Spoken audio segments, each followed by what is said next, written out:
I think a lot of people were like, oh, but like, which app do I need to be using? Life, baby. Life is the best app for meeting people.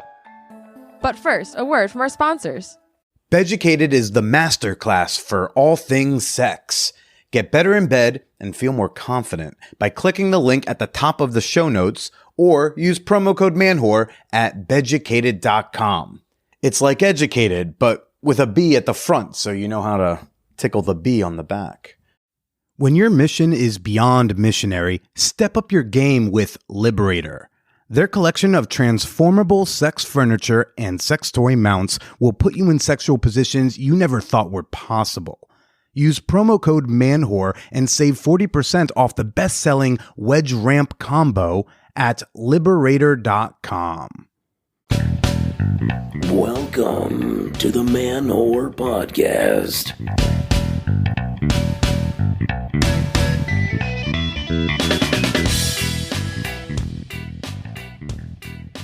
What's up to all the holiday hoes, the anum-analers, the New Year resolutionists, and all the gangbang goalies out there?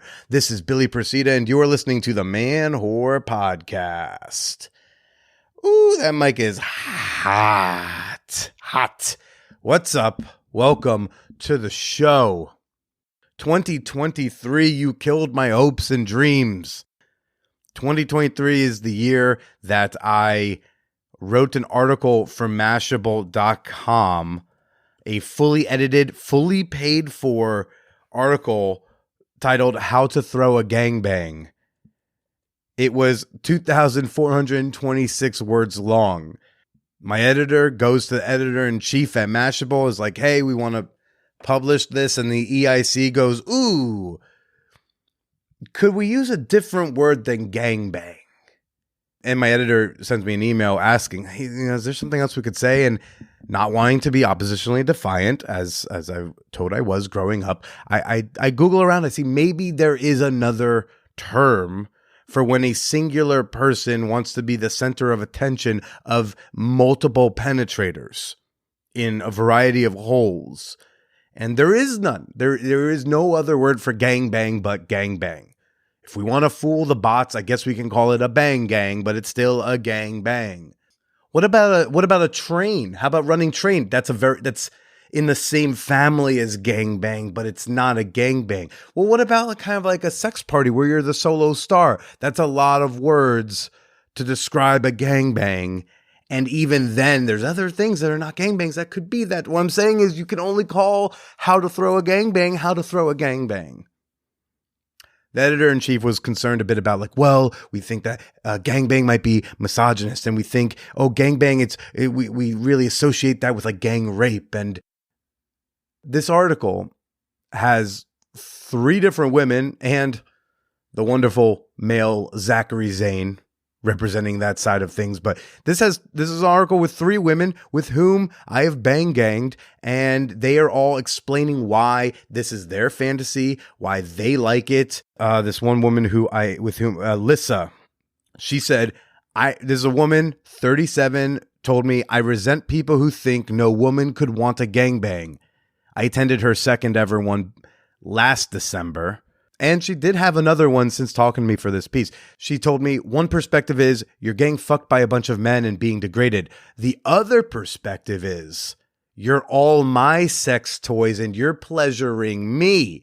And then she said there's nothing more feminist than getting what you want. Despite all of that, the editor-in-chief at Mashable just still kind of balked, and it was like 6-7 months of back and forth and trying, and my editor is telling me, she's wonderful, Rachel Thompson, shout out. She keeps saying, look, I'm fighting for you. I am fighting for your gangbang article. And ultimately he was killed, dead, DOA. Mashable was so afraid to put gangbang in a headline that they not only took the time to fully edit it, but they also fully paid me they paid me, and they said, go ahead and try to sell it elsewhere. We don't mind. No one else wanted to touch it. So we'll see.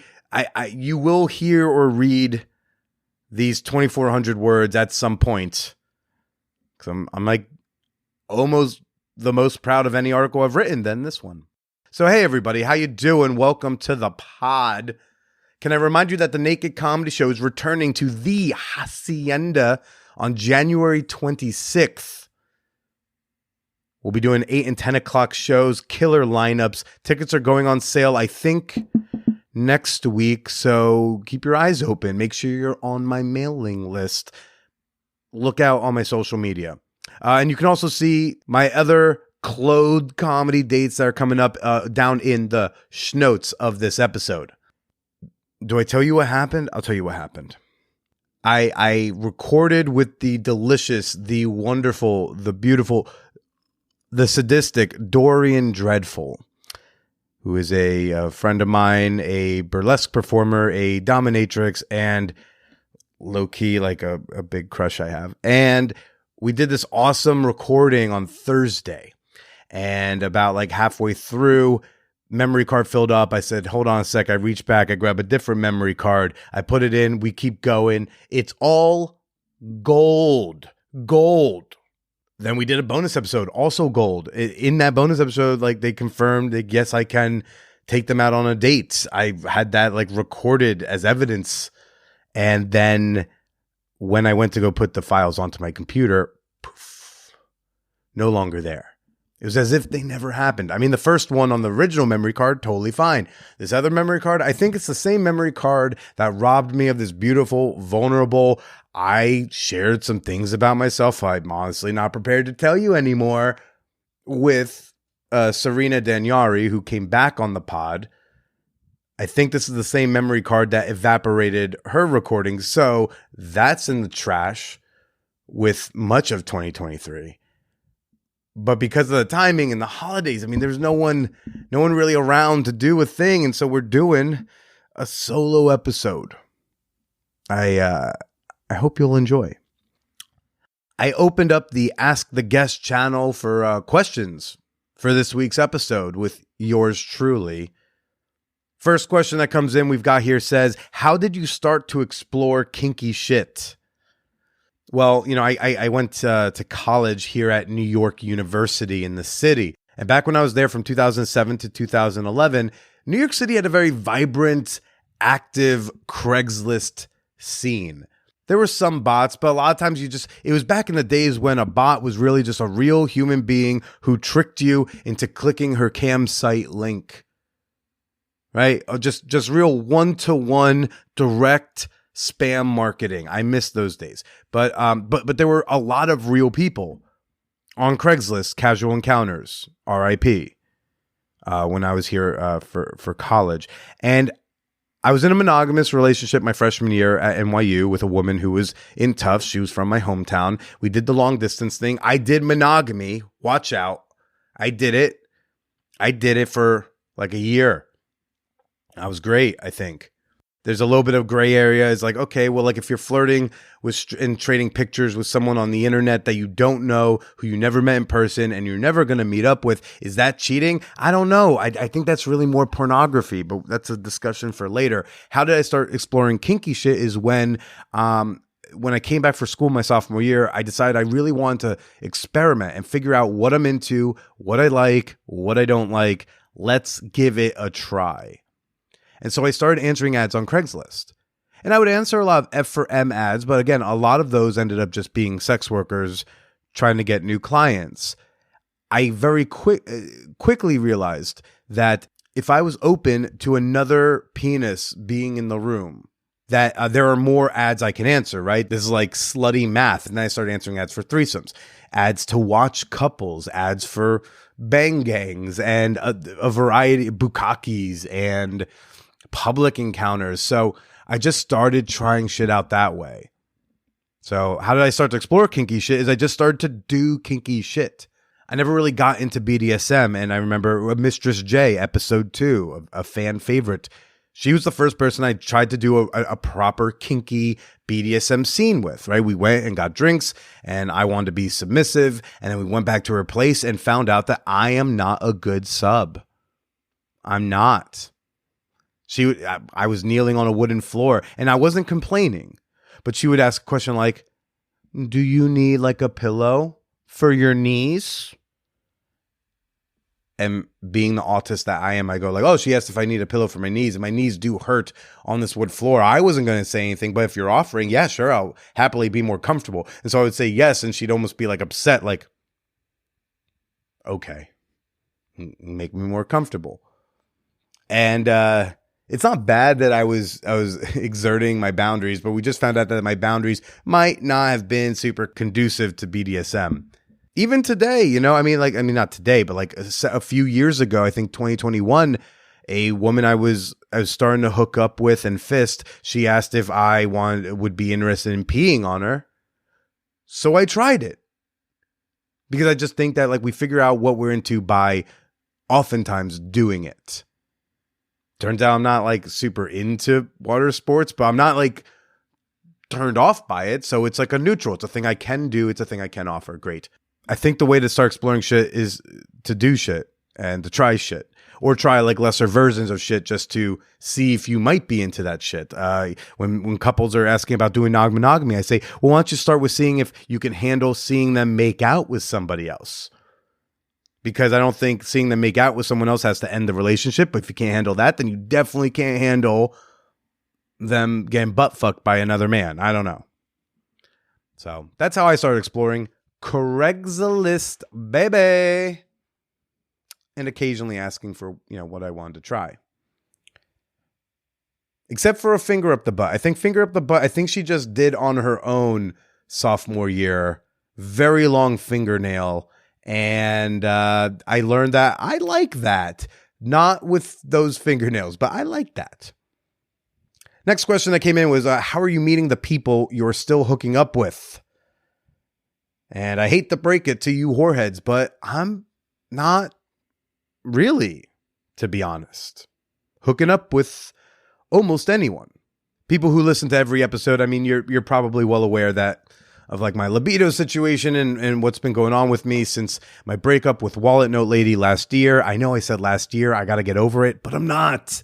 I think a combination of the breakup and smoking weed every day earlier this year really took a tank on my libido and my desire and my drive, and I started gaining weight, and I think that took a toll on my drive, and gaining weight and my body image, you know, didn't make me feel very sexy, and not feeling sexy takes a toll on my drive. I had like multiple sex partners. I had a lot of like regular sex friends overlap in this year. I started kind of not wanting to. I mean, I wanted to hang out. I wanted friends. But I've like de-escalated things or faded away from things, or some things have formally ended because they ended it with me. And actually right now I'm kind of left with, I'm not really hooking up with anyone. But how I've been meeting people I have enjoyed some sexy times with, it's been mostly in person. Let's look at who I've been meeting the last 6 months. Let's just go through and see. I met a few women at play parties. But we'd fool around, we'd make out, but I haven't really tried to link up outside of Hacienda. Again, nothing necessarily against them, just more I wasn't feeling the drive to do so. But that's still in person. Interestingly enough, I have hooked up with a couple of women through the Naked Comedy Show. Not to encourage anyone to hang around while I'm trying to clean up, but so yeah, that was unexpected. But again, in person. I say all that and I say, I haven't really been very active. Fuck me. I don't know. Let's see what else. I briefly fooled around with a friend of mine who pretty instantly fell asleep with my fingers inside of her. I've told that story before. She says she's been down to fool around again, but again, the drive isn't really there. I haven't really booty called her very much, even though that's something she's opened the door to. Let's see who else. I mentioned the bisexual married woman who's coming over tonight. I met her at a speed dating event. I wasn't even I was hosting the speed dating event. She separated her. There were, oh my God, there were literally twice as many men as women. And I don't know if you've ever been speed dating, but I think the way I run it is you get 3 minutes, and people complain that they need more than 3 minutes. But I got to be honest, if the date is bad, 3 minutes is a fucking eternity. And if it's not long enough, great. Then you want to go see them again. And this woman just was tired of that many men. And so she like went to the bar to talk to like me and a friend of mine while I'm like keeping time. And then one thing leads to another. And like, it turns out I was more charming than the other men at this event. And so like, I was the one who got to meet up with her later. Again, in person. Even when I didn't meet someone naturally, there's I got set up for the first time a few weeks ago, like maybe almost a month ago. And again, she's nice enough. She's funny. She's boisterous. I just didn't really like feel it. We fooled around low key because she kind of trapped me in her bedroom. I'm sure if I said I didn't want to, she would have let me out. I don't think I was like held against my will. I just didn't realize she was trying to like make out with me until she was giving me a tour of her apartment at the end of the date. And then she has like an outdoor space. So we go out to check out the outdoor space. And then when we come back in, as I'm like, we're walking towards her door, but instead she closed her door, turned around and started to take my coat off. And I said, oh, okay. So that's happening. Nice enough, but it felt like I was going through the motions. And then, and then there was I went to a glory hole last month. That was through Reddit. But generally speaking, like most of the people I've been meeting up with or fooling around with have just been like kind of in-person connections, happenstance, when I'm not even really looking for it. So, look, like most things, when I'm looking for it, it doesn't usually show up. And the most exciting sex I've experienced this year came about when I wasn't seeking it out in the first place. And a natural connection happened. There's someone I hooked up with back in February through work, we'll say. And she was visiting New York City for like a couple nights.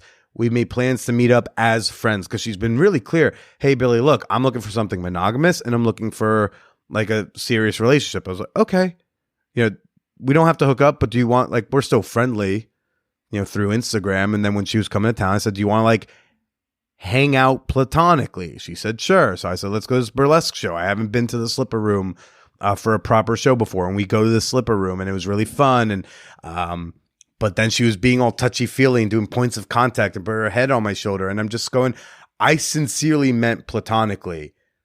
But also, that I think you're a babe. If you want to fool around, we'll fool around. By the end of the night, we're making out outside the subway while ordering an Uber back to her hotel room. I was not seeking it out. The chemistry was naturally there. That was one of the more exciting sexual nights I had this year, or at least in the last like 6 months. I'm not saying like connected sex is better sex. I'm just saying connected sex is better sex for me right now in the phase that I'm in. I think a lot of people are like, oh, but like, which app do I need to be using? Life, baby. Life is the best app for meeting people. This person also asked me, you've mentioned being off the apps, what led to that decision. And that had more to do with, after the breakup with Wallet Note Lady, I'd open an app to swipe and I'm like, I don't really want to. And then when I did start swiping again, I really only wanted some casual, meaningless sex. And I don't think I'm the guy you swipe right on when you want casual, meaningless sex. I think I'm the guy on you could have casual sex with who's also going to like treat you nice and cuddle and like flirt with you over text. I'm a very boyfriendy fuck buddy, which was kind of the problem 10 plus years ago when I started having the problems that led to this podcast, which was women would sleep with me, but they wouldn't date me. And I felt like there were a lot of women who thought they could get like the boyfriendy benefits without having to offer girlfriendy obligations. So I offer a lot of like intimacy, cuddly hookup vibes. But I don't think I'm the, want to grab a drink and fuck tonight, possibly swipe right guy. And so, and also I don't pay for the apps. So I think, in recent years, I've noticed that like Tinder and either I've gone uglier, which is always possible, or I am just sincerely being deboosted on there because I don't pay for it and whatever. And then when I started wanting like intimacy and connection back in my life again, I just don't really want to go on like 100 first date interviews. I don't feel like doing all the swiping work right now. So that's why I'm not on the apps, because I don't think what I could want is going to be there for me. And I don't think what I ultimately want is something I'm ready to do that way. Right now, I think I need to do a lot of work on me. I need to work on my body, work on my career. And if love or connection comes my way, I'm down. But I don't think right now is the time when like I need to do a bunch of swipes. I say that maybe 3 weeks before maybe Hinge hits me up and they want to do a partnership, and I gotta go swiping again. I will eat these words, but for now, that's why I'm not on the apps, because like I'm good. All right, I did a lot of sex and a lot of dating for the last 15 years, and I'm catching my breath. Let's see. This next question says, what are your major turn-ons and how have those changed over time? That's a good question. The porn I'll take in has changed over time. I definitely go through phases of the types of porn I'm watching. Like when I was in high school, I was like all about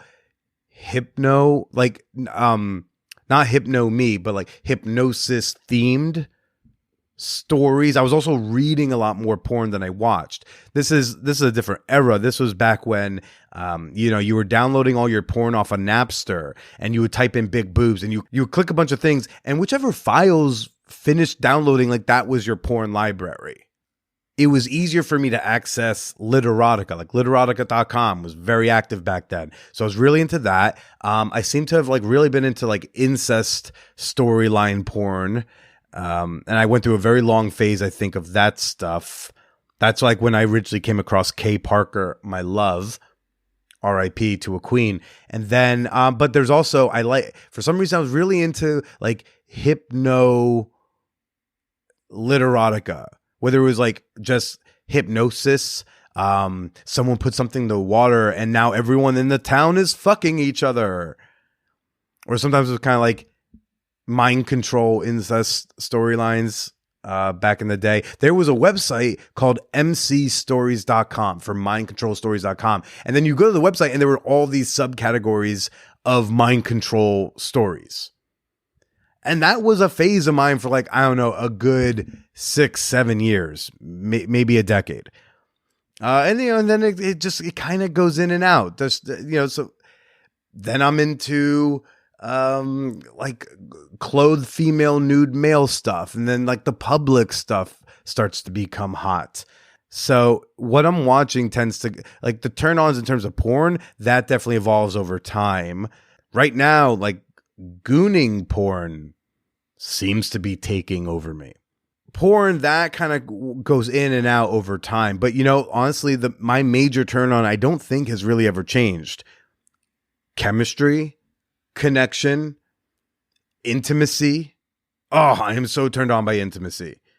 Jesus, I'm so turned on by intimacy that there was a woman I was seeing for like 8-ish months, end of last year and earlier this year. And when she was there was a good period of time we kind of stopped fucking, but it was very connected. And we were both like I was smoking a lot of pot and she was on a downturn with her mental health. So she wasn't super horny, but when she was having a hard time, when she was struggling, she'd come over and we'd be on the couch and, maybe she'd start crying a bit and I'd be holding her and taking care of her. Then I would be like, I'd have to say, I apologize for how rock hard I am right now. I would get I wasn't then trying to fuck her. My body was physically aroused by the fact that I was taking care of a pretty person. Love that. So my turn-ons, what I watch in terms of porn, that waxes and wanes over time. That changes and evolves and switches around, but intimacy has been like kind of the constant turn-on for me. This is definitely a very year in review-ish question. One man asked, what are your favorites from this year? And he goes like books, TV show, film, music. So books. I did not read almost anything this year. It was really bad. I used to be a huge reader and just that is boop, boop, boop, boop, boop, boop. I blame the fact that I no longer have a bathtub. During COVID even, I would do so much of my reading in a bathtub. Love a tub and a joint and a candle and 45 to 90 minutes of literature. TV shows. Oh my gosh, TV shows. Did a lot of that. Maybe that's why like I have not, published a book yet, is because I was watching too many TV shows. But this year, I'll say Loki season 2, everybody. Wow. Like just the things that this show makes you think about life and purpose and destiny. Am I destined to be a loser? Am I destined to not win? Am I destined to be an asshole? And then when finally someone is able to kind of take hold of their fate and change it, and then Loki on Disney Plus. You don't even really have to be into the Marvel universe. I think you can appreciate Loki season 1 and 2 as is. And the way they ended season 2 is just, cinematically, just beautiful. I've watched the ending, maybe the last 12 minutes of season 2, finale of Loki, a few times. Visually stunning and hard not to shed a tear. Ted Lasso, that's the positivity show that I think we all need in our lives. I know a lot of people had some flack to give season 3, but maybe you just need to chill the fuck out and laugh more. Yeah, all these other characters got a little bit of storyline. How dare they? Loved it. And then Yellow Jackets is... love Yellow Jackets. Season 2. Did it stumble a few times? That's fine. We'll see what they do with 3. But I gotta know, how did these girls escape the wilderness? Who else did they eat? I love Yellow Jackets. Films, 2023 films. I did not stay too up to date on this year's releases. I kind of spent a lot of the time watching movies that are comfortable and safe and that I know and love, or trying out movies that are just older that I've just never gotten around to. So I didn't, but I'll say Saltburn. I just watched it and it was fucked up and awesome. That creepy little fuck Barry, whatever his Irish last name is, that kid, I normally hate seeing him in a movie. Normally because he's in a Yorgos Lanthimos movie. And if I see that fucking creepy guy, I go, I don't think I'm going to like this. Yeah, he's in Banshees of Inisherin and that's all good. But normally he's a sign that I'm going to hate this thing. Killing of a Sacred Deer, kill me. I don't want to watch it anymore. But he stars in this movie Saltburn, and I don't even really want to describe it because I don't want to give anything away. But other than that, there's a kid, and he befriends a very, very rich kid at Oxford, and that rich kid invites him to his massive estate somewhere in England, and for the summer, and things ensue. It's also very sexually uncomfortable. I was out loud saying, no, don't do that, no, please, don't, no, no,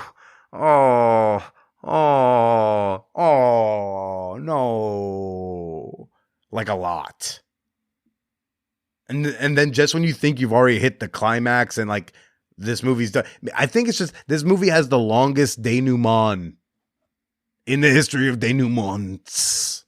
Or I don't know if it's pronounced denouement. I don't know if that's the plural. Saltburn. It's on Amazon Prime and in theaters. There's also a documentary, Great Photo, Lovely Life. I think that was HBO. And that was also mind-blowing. This woman, she basically she confronts her child molesting grandfather, who did not molest her, molested her sister and touched her mother, but he also molested these other women in town, and she goes to war basically on her grandfather, who's just old, and he's just kind of yeah, I touched some kids, but it wasn't a big deal. And it's a great documentary. It's pretty wild. But I just really didn't watch new things too much this year. So don't email me saying what the fuck you didn't enjoy. I didn't see it. Okay. I didn't get there yet. I didn't see Bottoms. I will, but I have not seen Bottoms yet. I didn't finish Barbie. I have to finish the last 25 minutes. I got tired. I'm getting old. I'm sure they're all brilliant. I've just been rewatching JFK, Chinatown, and The Irishman a lot. Music. I'm not a big music guy. I did a lot of Dropkick Murphys this year, according to my Spotify Unwrapped. I think it's because they can sing a sad song at a fast tempo. So I'm like bumping hard up and down in my Toyota in full tears. But I can't slow down because I got to keep the beat. You'll never walk alone. It's like there's no time to cry in the songs. And I love that. But I don't really keep up with new stuff. I just figured out who Lawrence was because of TikTok this year. He also has for podcasts. I finally started listening to the Tim Dillon Show this year. I think I think it's because I know he's not being sincere when he says horrific shit. And it's because I know he's a comedian, and as a comedian I used to see around in New York, and whose friends I know and whose friends I respect, and they know and respect him. And like, also I think you listen to Tim Dillon and you never think he's a gay man, and then all of a sudden he like reminds you that he likes penis, and then you go, wow, that's an interesting voice and opinion for that. And but he's fucking so funny because you just, you know, it's a release to hear what he says.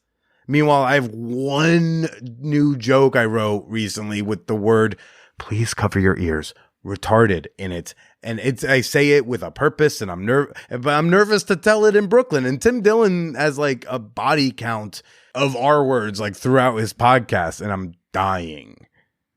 Tim's just really fucking funny. I understand why he makes millions of dollars on Patreon. If I say retarded more, will y'all cough up the $2 on my Patreon? I'm kidding. It's a joke. The Tim Dillon Show. Very much enjoy. A couple of weekends ago, I went to Hacienda.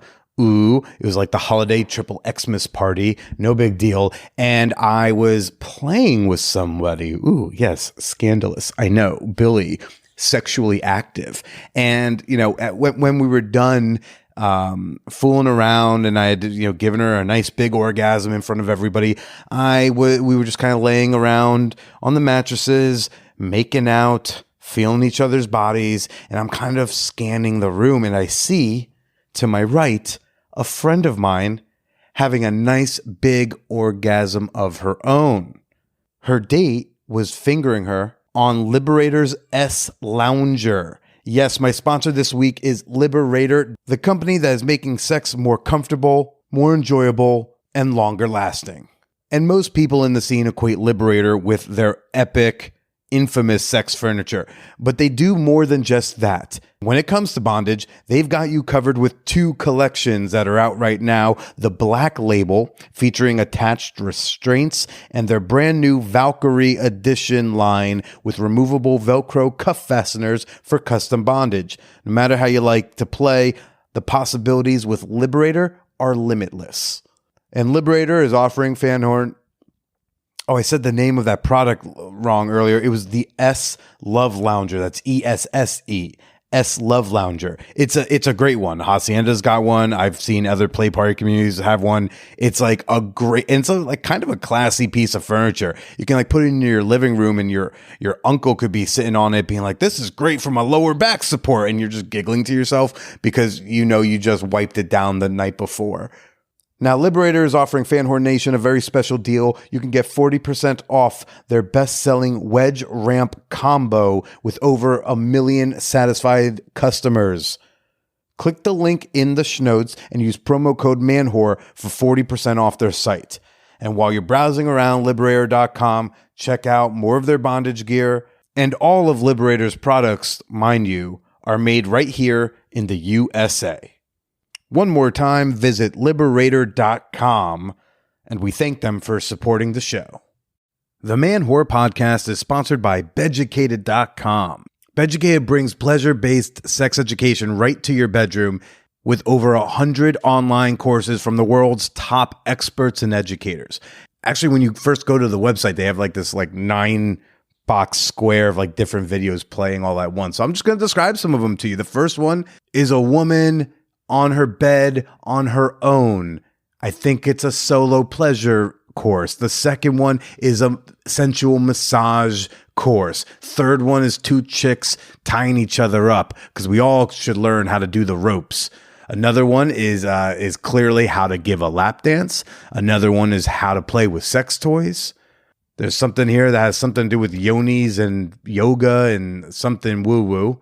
This one in the middle is just like a man and a woman, and they're in a bed, and I don't know what that course is about. But Beducated has a ton of courses that help couples connect better with their clothes off.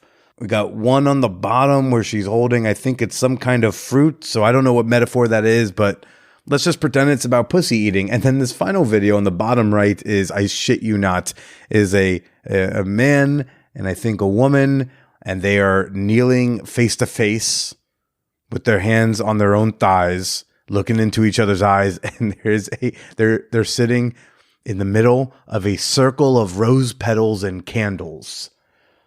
So a little more woo-woo, a little more emphasis on the connection of a couple so they can help each other come, or they're going to do a blood sacrifice. I'm not sure if they have a course on that, but who knows? Beducated's library is so vast and diverse, I might not be surprised. So Beducated is offering Fan Whore Nation a very special discount, 50% off an annual membership when you use promo code MANWHORE at checkout or click the link at the top of the schnotes. I know that sounds a little dirty. Click the link at the top of my schnotes. It just means show notes if you're new here. Beducated.com. It's spelled like educated, but with a B in the front, because then it spells bed. And this is about stuff you do ostensibly in a bed or a circle of rose petals and candles. Beducated.com. If you're like me, you actually liked getting books as a Christmas present. 'Cause we're nerds. I know my people. Well, with the holiday season coming up, books make a great gift to the people in your life you wish would spend less time on TikTok. And when you shop for books at bookshop.org, they make sure your books came from an independent bookstore at an affordable price. Fun story, back when I was in my 20s and my bald spot was less noticeable, I got my youngest sister a copy of The Ethical Slut. She was starting college and I wanted to give her some kind of sex-positive influence. After she went back to school, I visited home and saw that she left the book here. Oh well, I tried. Well, the following time I went back home, I walk in the front door and see my mother, the woman who birthed me. Maybe the one woman I do not want to imagine doing the things besides Roseanne Barr, laying on the couch reading my sister's very unopened copy of The Ethical Slut. There's a big lesbian orgy fisting scene in the middle of that thing, so I just pretended I didn't see anything and I walked upstairs. Now, that has nothing to do with bookshop.org. That's just a funny story about getting someone a book as a Christmas present. But it was the right book, just the wrong person. Anyways, get the right books for the right people through the right kind of bookstore at bookshop.org. And hey, when you click my affiliate link in the schnotes, I get a little extra on the back end. One more time, visit bookshop.org/shop/Billy or click the link in the schnotes. Another listener asked, we're heading into a big election year. Which candidates are you looking out for? Fun question. Great question. It properly placed. If you're with me, you're with me. If you were going to be gone, you're probably gone by now. Who am I looking out for in the election this year? Joe Biden, of course. I'm looking to see if he dies before the election because I do have him in my celebrity death pool. I'm being strategic. I don't want him to die. I just strategically necessary for him to be on my... Look, I've also got Mitch McConnell and Richard Shelby too. It's okay, relax. And yes, and Donald. Any of them could die of old age any minute. I'm just here to win. I am looking at, not looking at like for my personal preference. Like I'm not looking at him to vote. I'm looking at him as in I'm looking at Chris Christie, my former 2-term New Jersey governor, Chris Christie, because he's actually saying the thing about Donald Trump. He's not pulling punches about it. He's not just criticizing Trump on, say, policy. I mean, he's making sure people are reminded that the dude still won't admit that he lost the election. He's my Andrew Yang this time around. In 2020, I want Andrew Yang to be on the debate stage for as long as possible so he could talk about UBI, Universal Basic Income, because I think someone needs to. Just like I think Bernie Sanders was talking about universal health care in 2016, I want Yang to be up there talking about UBI because the robots are coming. They're here and they're already taking jobs, and we need a plan. I don't know what the capitalists think we're going to do when people don't get to work because we decided to cut costs with robots. With what money are people going to buy your shit? So this time around, it's Chris Christie just reminding us that, like, the dude fucking did something a few years ago. Do we all remember? I'm not going to let anyone forget. Plus, he's not like running on any sort of socially conservative crusade. He's a fucking nerd.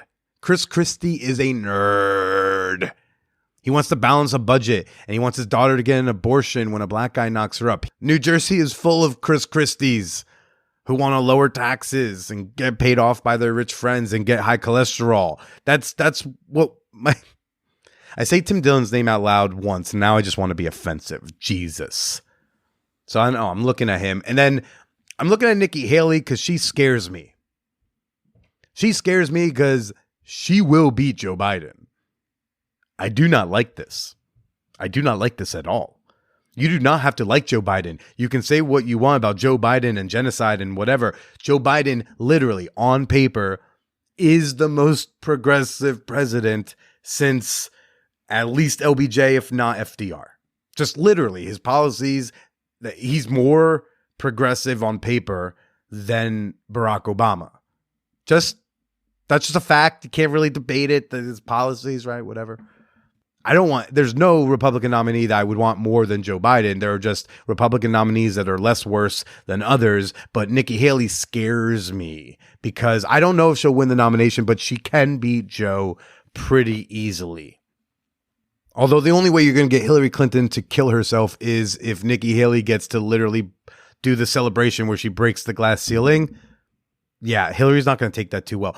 Nikki scares me. Her answer on abortion was this perfect in-between that I think a lot of anti-Trump Republican women and independent and even some Democratic women can look at it and say, that's good enough for now. I hurt myself and I watched the Republican primary debates, and when she was finally pushed on abortion, when they all were, and she gave, I think, a great political answer of she clearly is not for a nationwide abortion ban, but she just kind of more ran on this whole, look, it doesn't matter what my abortion stance is because no president can do anything about abortion, which is more or less true. You need 60 votes in the Senate. And neither party is looking like they're going to get 60 votes in the Senate in 2024 or 2028, probably not even 2032. It's not happening.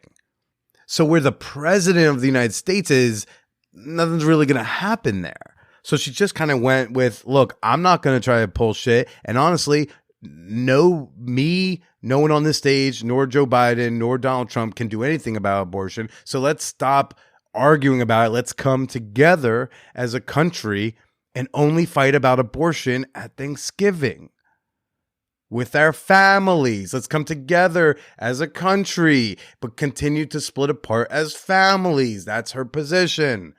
And then, as cisgender, straight-ish white women, unless they want to have a hot threesome with their husband, as they nod their heads, she then starts to talk about transgender people and queer kids. And the way she talks about them scares the fuck out of me.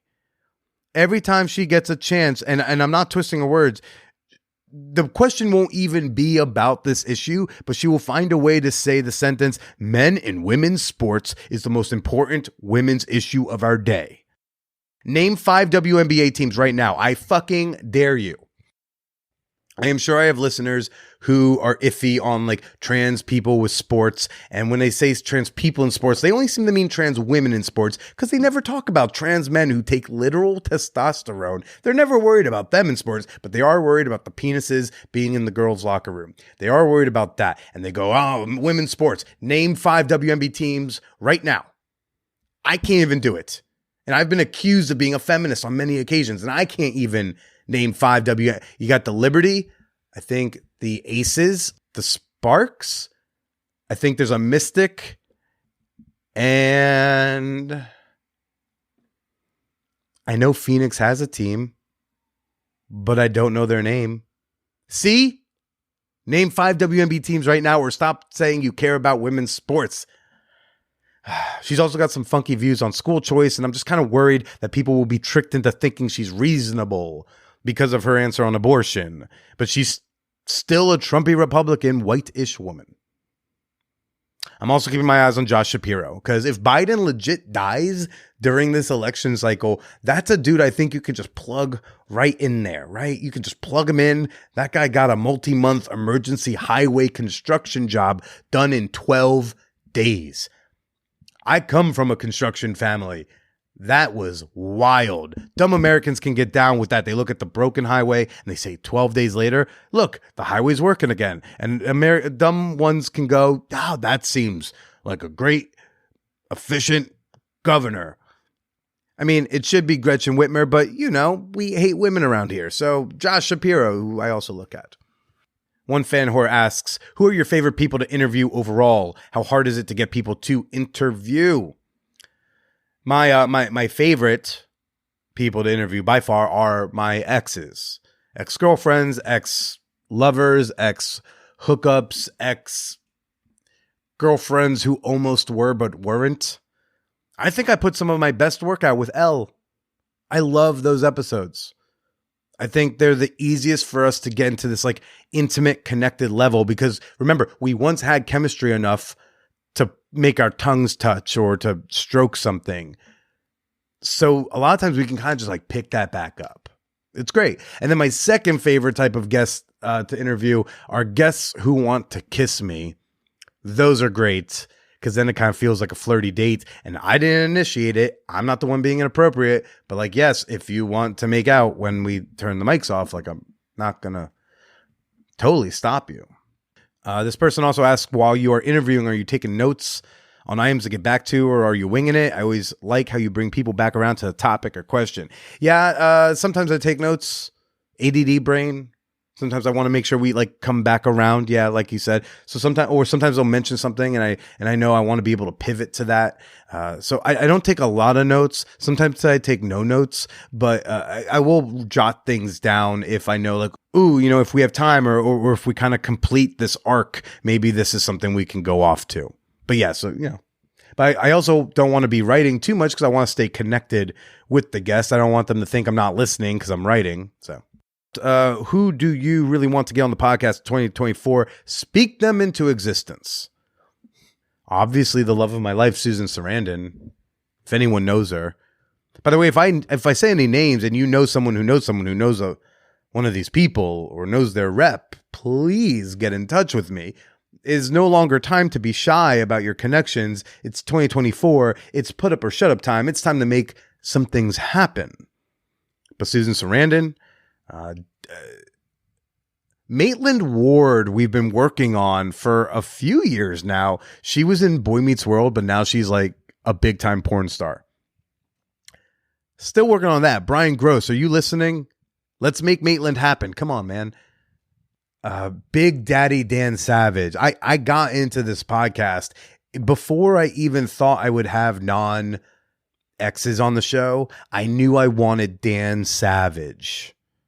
I want when I started the podcast, I thought as it started to grow initially, I thought I want to meet Dan Savage. I don't know if it's I'm on his podcast. Ideally, he's on mine. Maybe it's both. Maybe we're best friends now. Maybe we text here and there. But I mean, that man changed my life. Being exposed to Dan Savage when I was, I think, 21 years old changed so much. And he's been like this example for me as like a public figure person who sometimes has controversial opinions. I've literally listened to every single episode in its entirety. When I hear people say he's blankist, he's blank phobic, I always think you heard a clip. I don't think you've like regularly listened, because that man has routinely said things like, I used to think this, I now think this. Or he'll make a take in one episode, and 1 or 2 weeks later, he will play feedback clips from listeners who are disagreeing with him. He will invite people to disagree with him, and he won't play the clip and then say, well, that person's fucking stupid. No, he just lets it sit there. He appreciates the feedback. He has the audacity to want to grow and change and evolve.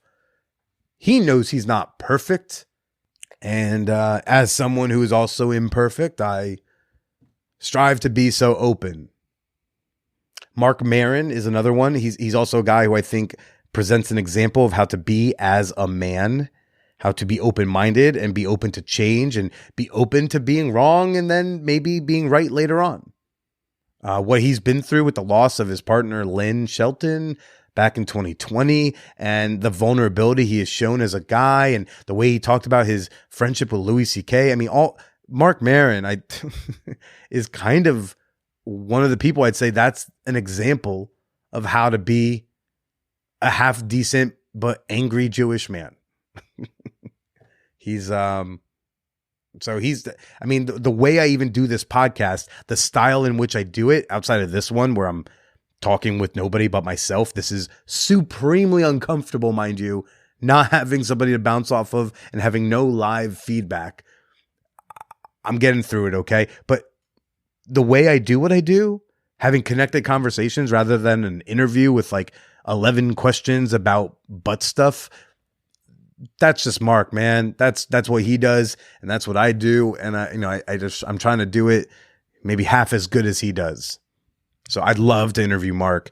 And then another one I would say would be Jim Norton, because that man made a great career out of being a publicly sexually deviant. He was talking about hooking up with trans women long before. Did he use certain words? Was he making certain jokes? Yeah, but they were always jokes. And he was always in support of those people in the first place. He will still publicly stand up for them. He's spoken up about sex workers on many occasions. I mean, that man, so we have both gotten hand jobs from the same happy ending massage chick, busty blonde Jody. Would love to ask him if he remembers her. So Jim Norton's another.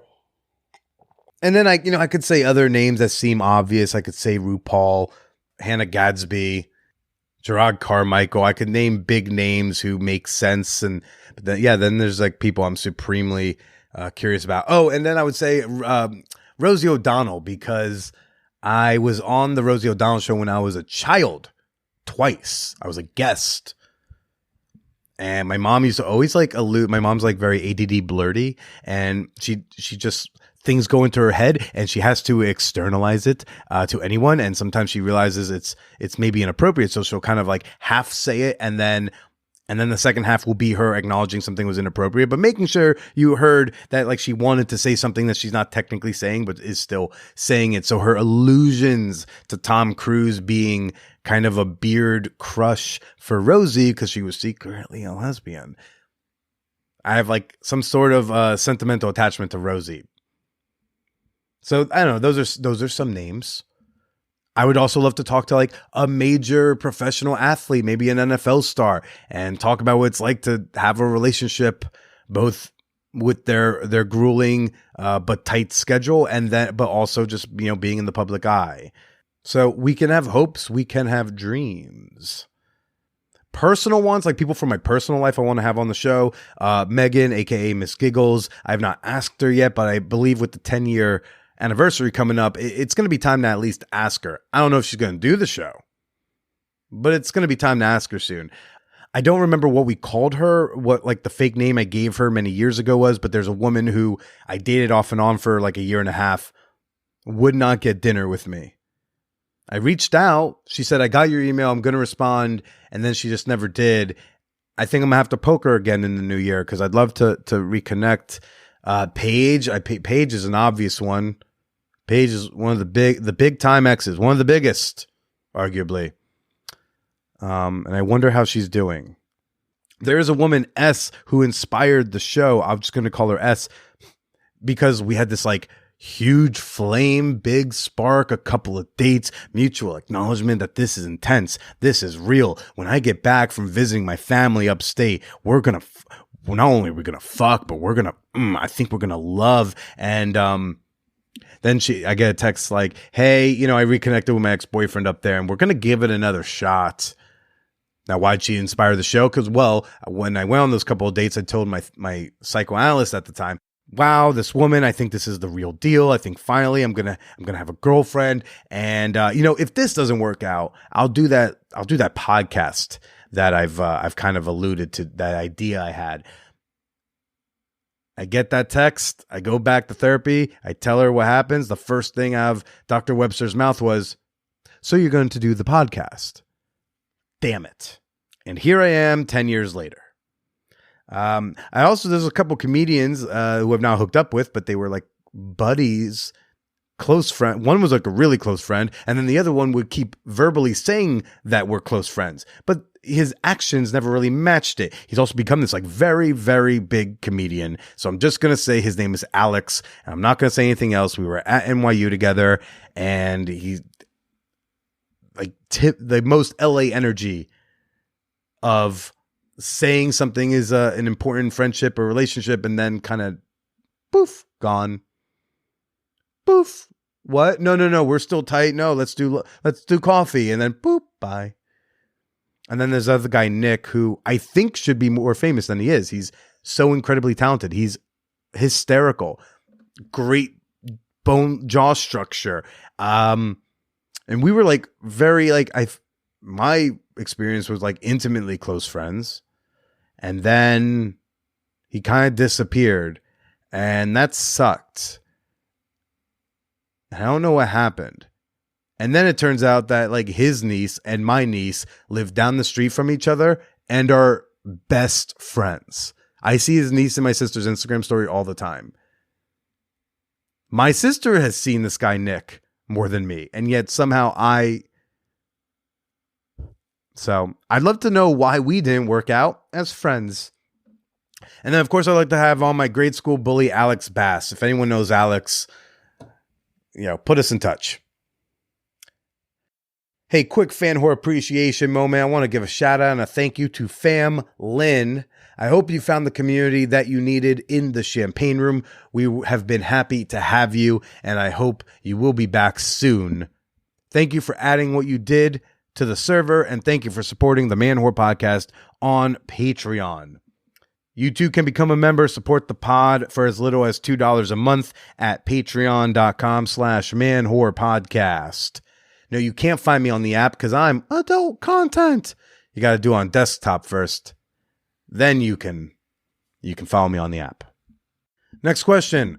What concerns you the most about being an independent content creator and influencer? Money. I have other like creative concerns, but I'm always having to focus on the money part to like afford to live here and survive. Money. And I think I've offered a lot of avenues by which you can support an indie content creator. You can shop at my bookshop.org link. My Venmo, Cash App are in the handles. You can buy me stuff on my Amazon wish list. And my Patreon is just $2. That's the minimum pledge, is $2. I'm not a big spender. I don't think I'm asking you to support a lavish lifestyle. I think my biggest personal spend that I do each year is I put like a couple grand on my credit card for 2 season tickets to the New York Jets.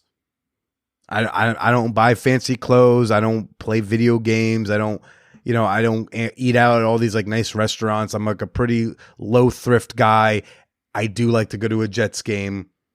And then like half of that, by the way, like I end up, cause I'll bring a friend, but they give me money for it. Or sometimes I sell my tickets. So, I don't spend very much on that at the end of the day. Money is the biggest concern. And then it's censorship. I would say censorship is a big one. Like Patreon has just reflagged me as adult content. And I said, well, I'm not doing something sexually explicit and I'm not showing nudity. And they said, yeah, but you're discussing mature themes. I was like, yeah, but nearly every single comedian podcast discusses mature themes. But because like I talk about mature themes and I'm not hiding that I'm talking about mature themes, they flag me as adult content, which means that you can't find me in the Patreon app. And it means that I have to submit more age verification documents and stuff that like I'd rather not. But if I want to get paid out on January 1st, I'm going to have to submit those documents, which I think I have to do tomorrow because it doesn't look like they're changing their mind. Everyone's freaking out about sex. Why am I being put in the same category as literal animated porn? I do not understand. But everyone's, willing to give up a lot of their, their First Amendment protections under the ruse of protecting children. How about don't give your kids mini computers in their pockets with unfettered access to the internet? So my concerns, money, censorship. I'm asked, do I have any plans for the 10-year podiversary? If you don't know, this podcast is going to celebrate 10 years in mid-April. I've released an episode every Wednesday. I've never missed a Wednesday. This one's coming out later than usual on Wednesday, but it's coming out on Wednesday. And I'm pretty proud of myself, with April coming up. And I'm thinking about how do I want to celebrate? I don't have anything specifically planned. I would love to do some sort of listener engagement version of a plan.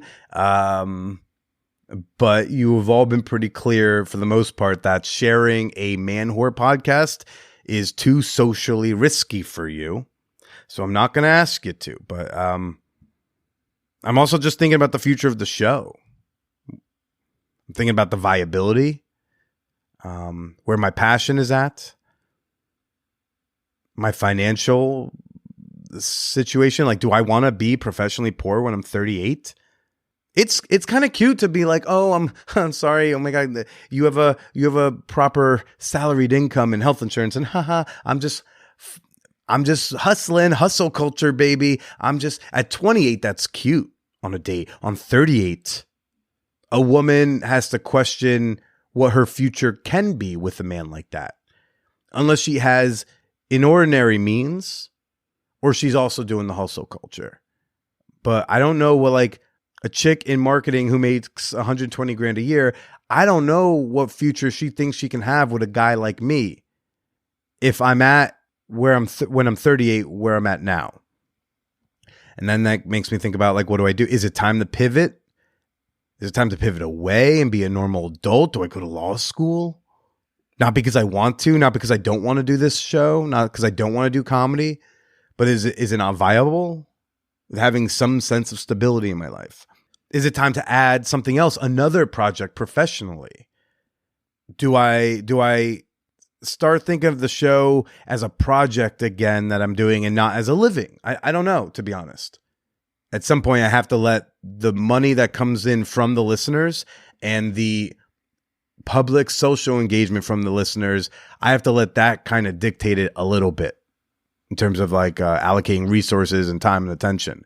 Like engagement actually is higher than it's ever been. The Champagne Room, our Discord server, that's been popping off. It's been exploding this year. We have almost 800 members in the Champagne Room, and we have conversations going all the time in the Champagne Room. It's awesome. We have people becoming Patreon members who are their Discord members. They don't even listen to the podcast, but they want that orange flair. They want to join us for hot movie night. Like, they want in. The Peep Show feels revitalized. So the engagement among the fan whore community is higher than it's ever been. But Patreon membership, it's not what it was in March 2020.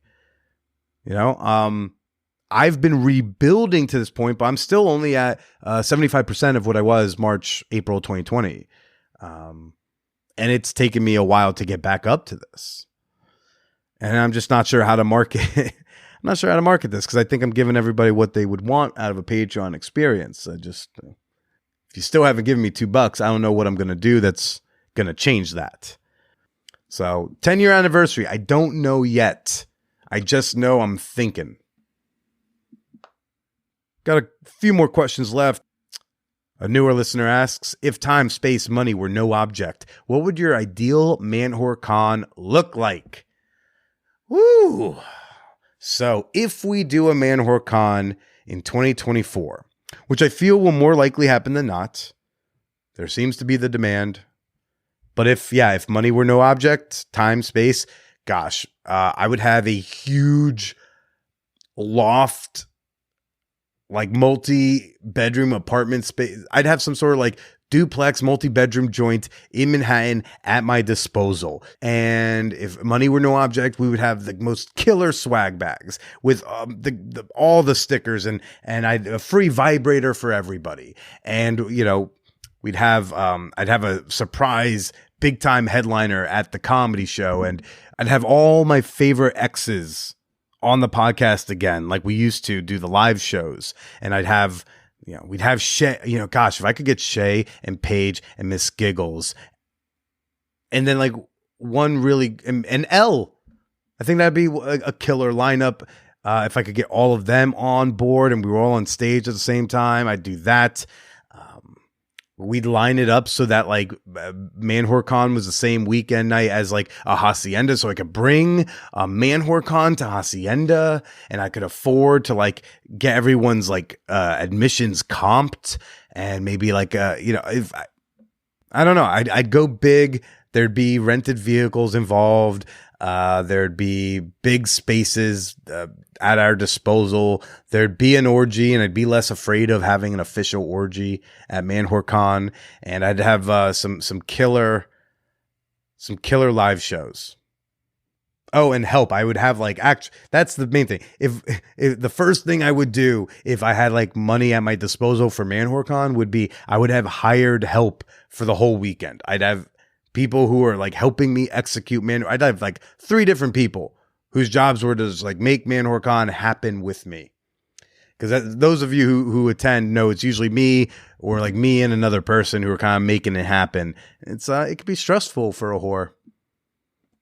And steak. I think there'd be steak somewhere involved in that. There's not enough steak for Billy at ManwhoreCon. Steak needs to be involved. All right, to close it out, I've got some like very end of year-y questions from one very sexy listener / anonymous former guest. What were your personal and professional highlights of 2023? Let's see if I can power through this. The Naked Comedy Show, obviously. I think one of the most successful things I've created this year was the Naked Comedy Show and keeping it strong, selling it out. I mean, gosh, we were in the New York. I'm staring at the framed New York Times article right now. So cool, so surreal. The Naked Comedy Show was an answer on the podcast game show Wait, Don't Tell Me. Yeah, we did good. And as like a side note to that, Impact, the kinky comedy show I did in August, hoping to bring it back in 2024, that was a sold out success. I thought we'd do ManwhoreCon people plus another 15 to 25. We sold it out. We had to find extra chairs. Everybody at Star Bar wanted to pay to come watch a dominatrix on stage during a comedy show. ManwhoreCon was wonderful. One of our more successful ManwhoreCons. I think I said it's my second most successful ManwhoreCon. We Jack came all the way out from France, and we went to Gunnison Beach and just had a great time. The least orgiastic of the ManwhoreCons, and yet a wonderful ManwhoreCon. Mashable, this was a year of me being a freelance writer in a way. I wrote a lot of pieces for Mashable. A lot of them I'm very proud of. One of which did not get published, but I wrote a very viral a beginner's guide to play parties. I wrote about edging. I wrote about adult content and OnlyFans, and just I did a sex toy review piece. I put things in my butt for money and wrote about it. I had I'm looking to do a lot more of that in the new year, and I'm really proud of that. It's been cool to have something that I could occasionally share with like my mother or in the big family group chat. Here's an article, and I swear it's very safe. My dick's not in it at all. I promise. In the same light, I met Jason Alexander when I went out to Los Angeles. I did his podcast, Really No Really. It was nice to take a selfie with someone I worked with who my family knows who that is. I put out some great episodes this year, like L may be some of my best emotional work on this podcast in 10 years. I will forward people the L episode from a few weeks ago for some time. I sent it to my sisters and said, look, I know you don't listen, but I think you can listen to this, and I'd love if you would. And of course, obviously, professional highlight of 2023, episode 500. I put out my 500th Man Whore podcast.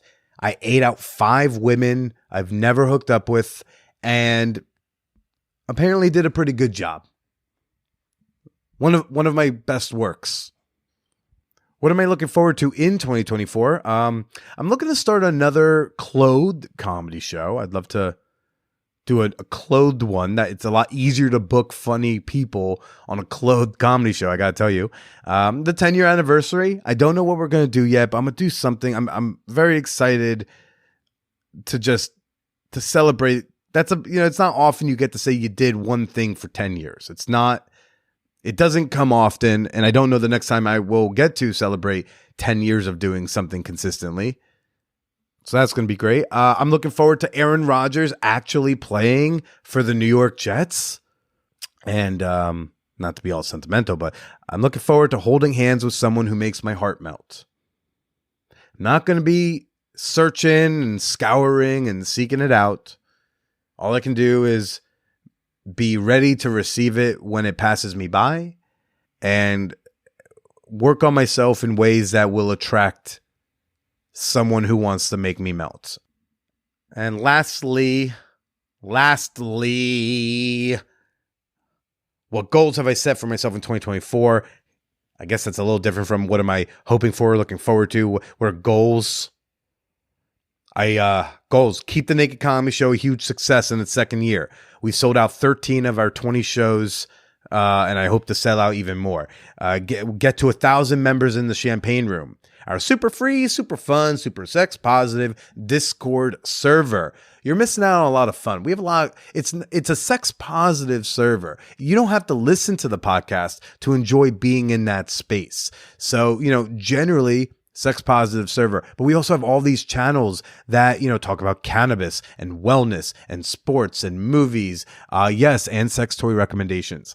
And there is even a channel to discuss episodes of this podcast. If you are a true whorehead, you can talk about this week's show in the episode discussion channel at manwhorepod.com/Discord, or click the link in the schnotes. Yeah, I would love to get to 1,000 members in the Champagne Room by the 10-year podiversary, to be honest, April. I would love to get to 1,000 members. We're at just shy of 800.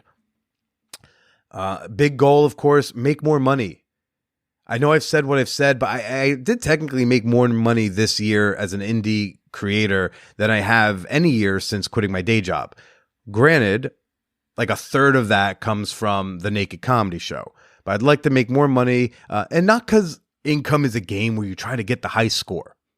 I want to make more money because I'm about to be 35 years old, for fuck's sake. I'd like to make enough money that I make the minimum requirement to apply for what they call affordable housing in New York City.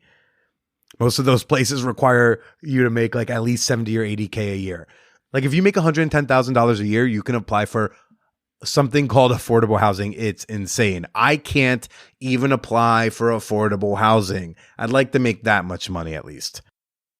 But hey, if just half of you listening, right? If you are listening to this, if half of your body, preferably the part of your body with hands, because I think it would be easier, if half of you listening pledge just $2 a month on Patreon, a whore can dream, right? I don't know. A goal for me, can we get to 500 patrons by the 10-year podiversary in mid-April? I don't know. We're at 150 or 149 right now. Of the 7,000 to 10,000 of you who listen each month, I'd love to get 500 patrons by April 16th. Maybe you'll click the link in the schnotes and make that happen. Maybe you won't. I hope you enjoy the show either way. Apparently me and some family members are running a marathon next October or November. I don't know if it's actually going to happen, but I told them, you send me what we're doing and you don't quit, I won't quit. If I ran a marathon and could just beat some skinny people, I'd be pretty happy about it. Spite is a very thinning color on me. Hey. Another goal is creating something new because I think it's time. I think this show is awesome, but I also think it has allowed me to find some comfort and some safety in not taking risks, and I'd like to take some risks. Maybe that haiku book finally comes out. It's not that I have intentions to end the podcast anytime soon if people still want it. I just think it's time to show what else I can offer. I contain multitudes, and that's not just an allusion to jizz. I got some ideas. And, I think a really big personal goal for 2024 is to honor my body and its desires, even if it doesn't desire all the sex that life has to offer me, because it's okay to not be a total whore all the time. But it's also totally okay to be a whore, like, just in case my body is listening. Like, hey, if you want to turn that back on anytime soon, that's very okay with me, but I'm going to listen to you and honor you as a sexual being. Shout out to the Patreon members who offered up great questions for this week's episode. Freya, Chuck, Nathan, Tracy, Mary Beth, Amanda, and a busty babe who goes by Just Like Magic. Links to everything you could need are in the show notes of this episode and every episode, including my upcoming stand-up comedy dates. Naked Comedy Show's coming back January 26th. I think my next date coming up is January 5th at Pinebox Rock Shop. And you will very soon be able to see all of that at a very newly done manwhorepod.com. And I don't really want to explain why, but I am contractually obligated to say Chuck knows more than me about football. I am blinking twice. Happy New Year, everyone. Stay slutty. If, like, your body wants you to.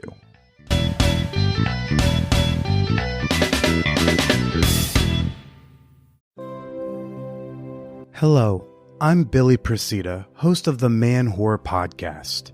Having put my most intimate stories of love and glory holes on the internet since the age of 24, I understand the importance of entertaining sex-positive conversations. Since 2014, the Man Whore Podcast has shared free weekly content inspiring hundreds of thousands of sluts around the world to communicate better and come harder. With your contribution, One Whore plans to survive capitalism in 2024 while making you laugh and think and ask your partner for an open relationship. I hope I can count on you to support this vital, important, life-changing work on Patreon. We don't have tote bags, but we do have a 53-minute bonus episode of people having oral sex. Become an official fan whore today at patreon.com/manwhorepodcast. Thank you.